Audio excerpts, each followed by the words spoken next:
This is the Heybike electric bike, and just from looking at it, the first impression I get is how modern and streamlined it is. The matte black design with yellow accents really stands out. It's sleek but not flashy, and the frame doesn't look bulky at all. I think that's important because sometimes e-bikes can look pretty oversized or awkward, but with this one, I feel like it just blends right in as a solid mountain bike with a bit more tech under the hood. From my experience riding the Heybike, a few things immediately caught my attention. The bike is pretty lightweight.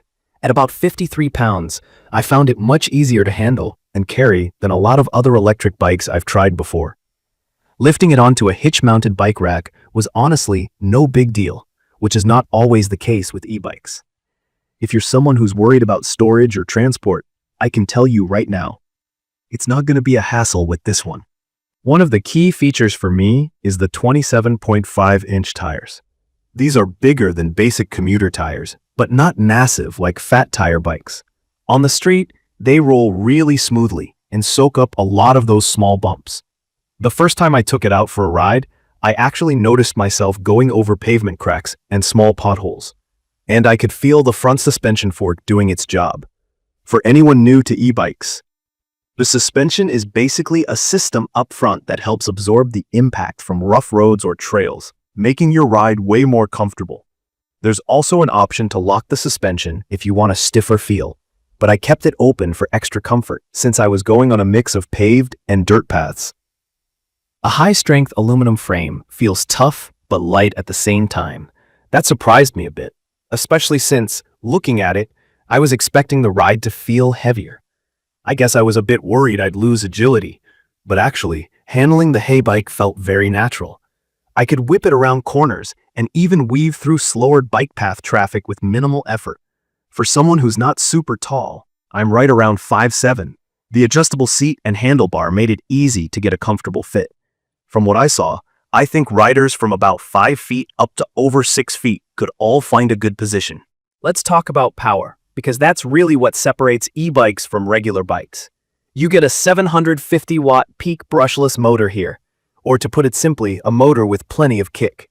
Brushless means fewer parts rub together, so it runs quietly and should last longer. The first time I hit the twist throttle, I actually got a bit of a surprise. It really took off, and I was easily up to 20 miles per hour. I use the pedal assist most of the time, which means the bike senses when I'm pedaling and gives me an extra push, so I'm not relying on the throttle unless I want a quick burst or I'm starting from a stop. The bike offers 3 main assist levels, which you switch through using the controls on the handlebar. And I found the LCD display pretty easy to read, even in bright sun. It shows your speed, battery level, which assist mode you're in, and how far you've gone. For me, having this info at a glance makes a big difference, especially on a longer ride. I also like the battery life indicator because running out of power halfway through a trip is no fun. A battery itself is a 480 watt-hour removable unit, so you don't have to bring your entire bike inside to charge. I typically get about 35 miles on a charge using medium pedal assist and riding a mix of pavement and packed dirt. If I just cruised on low power, I'd probably come close to the advertised 40 miles. From my experience, charging takes about 5 to 6 hours from fully dead to full, and there's overcharge protection built in. I was glad to see this, because sometimes people ask me about safety with e-bike batteries, and that's a legitimate concern. It's also nice that you can take the key out after locking the battery in, so you're not stuck fiddling with it as you ride. Braking is another key feature I always check with e-bikes. Mechanical disc brakes front and rear were honestly a nice surprise at this price point. They are reliable, and during my rides, I didn't notice any squealing or lack of stopping power. That gives me more confidence when going down hills or weaving in traffic. I also appreciate the bright front headlight, which turns on with a button press, making twilight and night rides safer. I've had a lot of questions from friends about tire width. At about 2 inches wide, these tires are not as beefy as full mountain bike tires, but have a tough, puncture-resistant design and a tread pattern that can handle both city streets and some off-road riding. I took the Heybike on a gravel trail, and it handled itself well. No slipping or wobbles, just a steady planted feel. If you're new to cycling, puncture-resistant, just means the tires have extra layers or special design to help avoid flats from rough debris.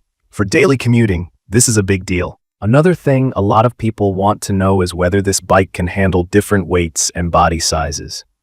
I weigh about 160 pounds, but tested it with a couple of friends who are closer to 220 to 240 pounds, and the Heybike didn't even flinch. The rated capacity is up to 260 pounds, so for most users, you'll be fine. When it comes to comfort, the adjustable seat and the upright handlebars help, especially if you're using the bike for longer trips or as a daily commuter.